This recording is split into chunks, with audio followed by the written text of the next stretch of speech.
Something that's a big question that designers have been wrestling with for a while is, what is the value of design? And you've said that the value of design is that it's an amplifier.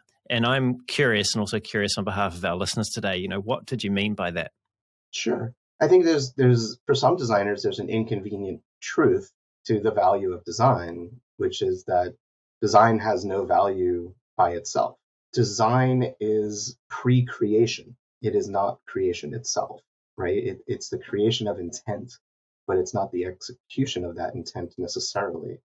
In fact, what's really interesting is that once you start moving into the creation, into the execution, you're entering into other fields like engineering. And when I was teaching at the Savannah College of Art and Design, which we also call SCAD, the industrial design department was also with furniture design. And what was interesting is the industrial designers sometimes would say that the furniture design program is more art than it is design. And one of the things that really became clear to me around that was the way that they, at the time, and programs change all the time, so I don't want to get caught by anyone saying it's not like that. One of the main differences was that industrial design prepares others to execute. And the furniture design program felt more like, I'm going to build a piece of furniture, and that's it. It's just this piece.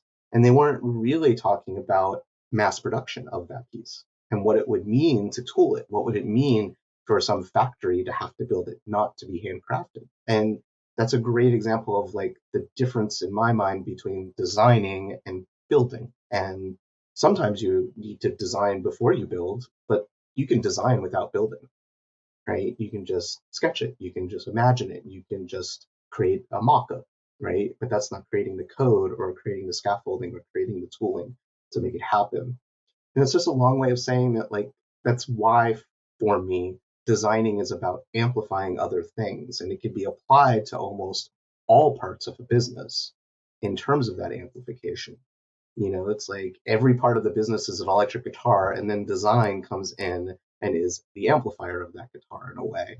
It's just a lot more sophisticated and a lot more complex in order to be that amplifier, and it's not always clear how it does it. The other thing that's really important is that too often people think of design as the outcome or the output. And in my mind, design is the verb. And those verbs of what it takes to create those outcomes, those outputs, those same verbs that are used to create a mock-up could be used to create a business, could be used to create a financial product, a financial service, could be used to create a new way of being, right? You can use those same verbs that you do for that and apply it there. And that's why I consider it an amplifier of all the parts of an organization.